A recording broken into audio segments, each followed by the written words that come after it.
36장의 말씀은 예레미야를 통하여서 또 하나님이 요시야 때부터 여호야김 때까지 주셨던 말씀을 이제 두루마리에, 요즘으로 말하면 책에 기록하라는 것이죠. 두루마리에 기록을 하되 예레미야는 그의 친구였던, 동료였던 바룩이라고 하는 사람을 통해서 말씀을 기록하고, 또 오늘 본문에 나와 있는 몇몇의 예레미야에게 대해서 호의적인 인물들을 통하여서 그 말씀이 당시 왕이었던 여호야김에게까지 이제 전달이 되는 과정이 기록이 되어 있는 말씀인데요. 오늘 이 1절부터 19절까지 본문이 굉장히 깁니다. 그래서 저는 말씀을 읽으면서 세 가지 꼭지를 가지고 여러분과 함께 교훈을 나누는 시간 잠시 갖도록 하겠습니다. 첫 번째는 이렇게 해서라도 자, 예레미야가 왜 이 책에 하나님의 말씀을 기록을 했을까? 그보다 앞서서 왜 하나님은 예레미야에게 두루마리의 말씀을 기록하라고 말씀을 하셨을까요? 오늘 1절에 보면 유다의 요시야 왕의 아들 여호야김 제4년이라고 하죠. 여호야김 4년은 기원전 605년입니다. 그때 무슨 일이 있었냐면 갈그미스 전투가 있었어요. 갈그미스 전투는 바벨론과 당시에 패권을 주도하고 있었던 애굽과의 전쟁인데, 그때 애굽이 대패를 하고 이제 패권의 자리가 바뀌게 됩니다. 바벨론으로. 이제 이스라엘의 입장에서는 점점 위기가 고조되고 있는 상황, 국가적인 위기죠. 그때 하나님 이렇게 말씀을 하시는 거예요. 오늘 특별히 3절 말씀에 보면 여기 혹시라고 하는 단어가 빠져 있어요. 각기 악한 길에서 돌이키리니, 이 무슨 말이냐면 혹시 돌이키리니, 어떻게 하면요, 이렇게라도 이런 국가적인 위기의 상황에서 이렇게라도 말씀이 전해질 때 유다 백성들이 혹시 돌이킬까 봐 하나님께서 이렇게 예레미야를 통해서 역사하시는 것입니다. 예레미야는 그래서 이렇게 그런 상황 속에서 말씀을 기록하고, 또 한 가지는 뭐냐면 5절에 예레미야가 바룩에게 명령하여 이르되 나는 뭐했으므로 붙잡혔으므로 여호와의 집에 들어갈 수가 없으니, 성전에 가서 금식일이 선포가 되고, 금식일에는 왜냐하면 많은 사람들이 성전에 모이는 날입니다. 가능하면 많은 사람들이 모인 장소에서 이 기록된 말씀을 선포하기 위해서. 그런데 지금 예레미야는 금식일에 그곳에 갈 수가 없어요. 왜냐하면 잡혀 있기 때문에 그렇습니다. 하나님의 말씀을 전하는데 나라에 대해서, 왕에 대해서 호의적인 말을 하나도 전하지 않았던 것이죠. 따라서 고관들에 의해서 예레미야가 잡혀 있었기 때문에 이렇게까지라도 해서 하나님은 그런 상황 속에서 말씀을 예레미야 입을 통해 전할 수 없는 상황 속에서라도 두루마리에 예레미야에게 주셨던 예언의 말씀들을 기록하여서, 그리고 그 말씀이 낭독되게 함으로 유다 백성들에게 들려지고 혹시라도 그들이 주님 품에 회개하고 돌아올 수 있다면 그때라도 하나님께서는 그들을 용서하실 용의가 있었기 때문에 이런 방법을 통해서라도 하나님은 복음이 전해지기를 원하셨던 것이죠. 우리가 잘 알고 있는 대로 바울을 통해서 4개의 옥중서신이 기록됐죠. 에베소서, 빌레몬서, 골로새서, 에빌골몬, 빌립보서 하나 더 추가가 됩니다.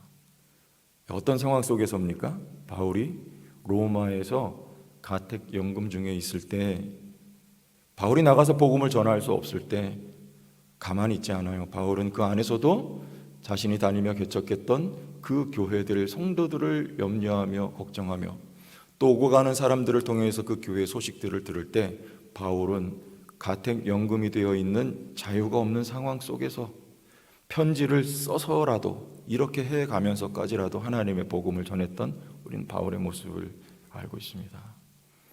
여러분, 지금 우리 이 시대의 상황이 어떻습니까?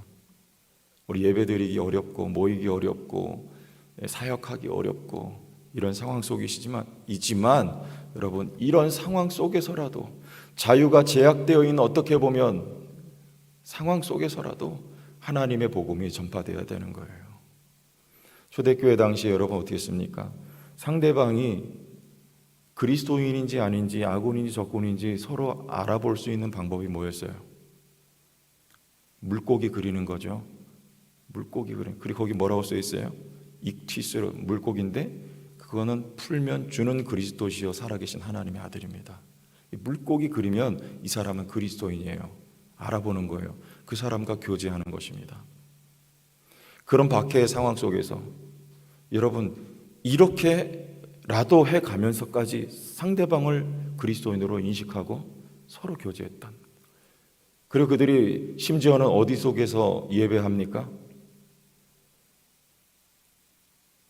땅 속에 들어가서, 굴을 파고 들어가서 거기서라도 예배를 하는 거예요. 카타콤이죠. 심지어는 거기서 태어나고 거기서 죽는 사람들도 있었다는 거예요. 그런 상황 속에서라도, 그렇게라도 그들이 나가서 복음 전한 건 아무것도 없어요. 오직 숨어서 거기서 예배했어요. 그러나 하나님의 말씀의 명맥은 끊어지지 않고, 왜요? 하나님이 일하시기 때문에 오늘날 우리에게까지 복음이 전해져 내려오게 되었던 것. 이렇게 하면서까지라도 주의 말씀이 전해져야 되는 것. 여러분, 답답하고 힘든 상황이라도 그 속에서도 하나님의 말씀은 전해져야 돼요. 그것을 가지고 우리가 기도하고 여러 가지 방법도 찾고 가능한 모든 동원을, 수단, 방법을 동원해서 우리가 주의 복음을 전해야 한다는 것, 우리 첫 번째로 말씀에 한번 기억을 해야 되고요. 두 번째는 사역은 한 사람만 하는 게 아니라는 거예요. 조력자와 동역자가 필요합니다. 오늘 예레미야 중심으로 첫째는 바룩이라고 하는 인물이 나오고요. 이 바룩이 예레미야가 불러주면 말씀을 기록했어요. 우리 로마서 공부할 때 바울이 불러주면 옆에서 기록했던 인물이 누구죠? 더디오가 있죠. 나 더디오 대필자라고 말해요. 바울이 사역할 때도 그 주변에 동역자들이 여러 명이 있었고 각자의 임무와 사명을 따라서 바울을 조력했던 사람들이 있었던 거죠. 오늘도 마찬가지예요. 예레미야 옆에 바룩이 있었고, 그리고 특별히 어디서, 어떤 장소에서 이 말씀이 선포가 됩니까? 그마리아의 방에서 그래요. 그마리아는 누구예요? 사반의 아들이에요. 사반은 누굽니까? 요시야 시대 때 요시야 옆에서 성전을 수리하다가 율법서가 발견이 되고 그 율법서를 낭독했던 서기관이 사반이에요. 그래서 우리 그마리아라고 하는 인물이 여기 등장하고요. 또 그마리아의 아들 누굽니까? 미가야가 나오죠. 이 미가야가 그 말씀이 바룩을 통해서 선포될 때 그 말씀을 다 듣고 그 말씀을 전하는 역할을 하게 되고, 그 이후에 또 서기관의 방에서 그 말씀을 들었던 모든 고관들이 나옵니다. 이 사람들을 통해서 예레미야와 바룩이 피신을 하게 되고, 그리고 이 말씀이 왕에게까지 전달이 되게 되는 것이죠. 우리가 사도행전 18장 제가 여러 잠시 들었었지만, 사도행전 18장은 고린도에서 바울이 복음을 전할 때 이야기해요. 그때 바울 혼자 한 것이 아닙니다. 바울이 복음을 전할 때 낮에는 일하고 밤에는 복음을 전하는, 혹은 낮에는 복음을 전하고 밤에는 일하는, 이런 패턴이 계속 반복되고 있었을 때, 그때 실라와 디모데가 마게도냐로부터 올라옵니다. 뭘 들고 오냐면 헌금을 들고 와요. 바울을 돕기 위한 것이죠. 여러분, 이런 수고들이 있었던 거예요. 그때 바울이 성경의 표현에 어떻게 나오냐면 말씀에 붙잡혀 하나님의 말씀을 고린도에 전하고, 그때 고린도 교회에 내 백성이 많으니라 했던 하나님의 백성들이 주님 품에 돌아오는 일에 쓰임받게 될 때, 바울의 곁에 디모데, 실라라고 하는 조력자가 있었고, 또 디모데와 실라를 통해서 그 헌금이 전달될 때 헌금을 했던 교회는 마게도냐 교회입니다. 마게도냐 교회는 우리가 익히 알고 있듯이 넉넉한 상황 속에서 헌금한 게 아니에요. 극심한 궁핍한 가난 속에서 헌금을 바울에게 보냈어요. 바울은 어떤 상황이었습니까? 말씀드렸듯이 일과 사역을 함께 병행하는 사역을 하고 있었는데, 그때 바울을 돕는 헌금이 도착하자 바울이 잠시 고린도에서만은 자비량을 멈추고 오로지 복음을 전파하는 일에만 전심전력할 수 있는 상황과 여건이 된 거죠. 하나님의 일은 팀워크를 통해서 이루어지는 거예요. 사도행전 6장에 사도들은 말씀을 전하고, 그리고 7분의 사역자들이 선출이 되고 그들을 통해서 여러 가지 사역들이 진행되었던 것을 우리는 기억하고 있습니다. 여러분, 성도교회가 세워져 가고 이 교회를 통해서 하나님의 역사가 진행될 때 어떤 한 사람이, 물론 리더십이 가장 중요한 영향력을 가지고 있지만 혼자 하는 게 아니고요. 하나님의 나라는 여러분 한 분 한 분의 조력과 협력을 통해서 이루어져 간다는 걸 여러분 기억하세요. 나에게 주신 하나님의 은사가 무엇인가, 나의 부르심이 무엇인가를 따라서 우리가 그 일의 사명에, 오늘 나와 있는 이분들처럼 사명을 감당할 때 하나님의 역사가 계속 지속되어져 나간다는 것을 여러분들 다시 한번 기억하시고, 마지막 한 가지는 말씀을 받을 때의 태도입니다. 여러분, 여기 보면은 호의적인 사람들이 나오고요, 비호의적인 사람들이 나와요. 예레미야를 같은 고관이지만 종교 지도자들이죠, 서기관들. 예레미야를 가두고 압제했던 사람들이 있는 반면에 여기 바룩과 같은 인물이 있고, 그리고 그마랴와 같은 인물이 있고, 장소를 제공했던, 그리고 미가야와 같이 말씀을 다 듣고 전했던 이런 호의적인 사람들, 그리고 미가야를 통해서 서기관의 방에서 말씀을 들었던 고관들이 있어요. 그들이 말씀을 듣고 깜짝 놀랍니다. 말씀을 받아들인 거예요. 그리고 예레미야와 바룩을 피하라 그래요. 왜냐하면 이미 여호야김은 우리야라고 하는 선지자를 죽였던 전력이 있었던 사람이기 때문에 이 말씀을 전하고 이 말씀을 기록하며 전했던 자들이 예레미야와 바룩이라는 것을 알면 가만히 놔두지 않을 것을 알았기 때문에 피신하라고 종용하는 거죠. 여러분, 근데 여호야김은 어떻게 합니까? 내일 말씀이지만 여호야김 앞에 가서 말씀을 전해요. 내 왕은 듣는 족족 페이지를 넘겨가면서 이 말씀이 선포될 때에 듣는 족족 그 책을 잘라서 불에다 던져버려요. 여러분, 우리는 말씀을 들을 때 우리의 태도는 어떻습니까? 사도 바울이 사도행전 17장에서 두 곳에서 말씀을 전해요. 한 곳은 어디냐면 데살로니가입니다. 데살로니가에서 말씀이 선포될 때 그곳에 있었던 유대인들이 폭동을 일으켜요. 거부하는 거예요. 그때 바울이 밤에 도망하고, 두 번째로 간 곳이 어디냐면, 오늘 하나님 말씀에 보면은 그들을 뭐라고 표현했냐면, 이전 성경에는 신사적인 사람이었다 이렇게 말하고요, 너그러워서 간절한 마음으로 말씀을 받았다 그래요. 여기 베레아입니다. 베레아의 사람들은 신사적인 사람들이에요. 너그러웠다 그래요.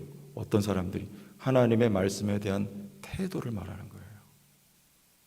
어떤 데서는 말씀을, 같은 회당에서 말씀을 전했는데 어떤 사람들은 말씀을 듣고 동요하고 소요를 일으키고, 어떤 사람들은 말씀을 간절한 마음으로 받고 그러한가 아니한가요? 날마다 성경을 상고했던 사람들이 바로 베레아에 있었던 사람들입니다. 여러분, 어떤 입장입니까? 어떤 편에 속하시겠습니까? 하나님의 말씀을 듣는다는 것은 여러분, 우리가 집중하고 귀를 열어서 듣는 것도 있지만 하나님의 말씀은요, 들려지는 거예요. 그리고 하나님의 말씀은 받아들여지는 것입니다. 여러분, 이게 복이에요. 하나님의 말씀이 선포될 때 말씀이 들려지세요. 그리고 아멘으로 수긍이 되고 받아들여지십니까? 이게 큰 복입니다. 어제도 치유기도 때 제가 잠시 말씀을 드렸지만은, 어쩔 때는 여러분 목회자라고 속상하지 않을 때가, 목회자도 마찬가지예요. 어쩔 땐 속도 상하고 기분도 나빠지고, 그렇습니다. 그런데 이게 목회자는 항상 복이 뭐냐면 말씀을 항상 가까이 할 수밖에 없어요. 왜냐하면 이거 또 설교해야 되고 전해야 되기 때문에. 아침에 일어나서 말씀을 이렇게 펴들면요, 그 말씀이 어쩌면 그렇게 마음을 녹이는지 모르겠어요. 깨달아지고 말씀이 제 마음에 채워지고 저를 사로잡아요. 그래서 기분이 좀 나쁘고 뭐 이런 일이 있었어도요, 이런 마음이 다시 환하게 밝아져요. 새롭게 돼요. 그리고 힘이 나요. 다시 일어서게 해요. 그리고 주님이 주신 사명의 길을 다시금 걸어갈 수 있도록 말씀이 역사합니다. 여러분에게 이런 역사가 있기를 바라요. 말씀이 선포될 때 말씀이 깨달아지는 은혜, 그리고 말씀이 받아들여지는 축복이 여러분에게 있길 바랍니다. 오늘 말씀을 통해서 이렇게 세 가지 우리가 함께 살펴봤는데요, 이와 같은 은혜와 역사가 우리 모두에게 있기를 주의 이름으로 축원합니다. 기도하겠습니다. 하나님 아버지, 은혜와 사랑을 감사합니다. 오늘 예레미야를 통해서 또 말씀이 기록이 되고 선포될 때에 많은 주의 사역자들, 주력자들이 있었고, 또 말씀이 선포될 때 하나님 그 말씀을 잘 받아들였던 주의 인물들이 있습니다. 하나님은 이렇게 해서까지라도 하나님의 마음이 전달되기를 원하고 유다 백성이 주님 품에 돌아오기를 원하셨던 하나님의 심정을 저희들이 기억하게 하시고, 오늘도 끊임없이 선포되는 또한 주어지는 하나님 말씀에 저희들이 아멘하고 날마다 돌이킬 수 있는 은혜가 우리 가운데 있게 하여 주옵소서. 예수님 이름으로 기도합니다.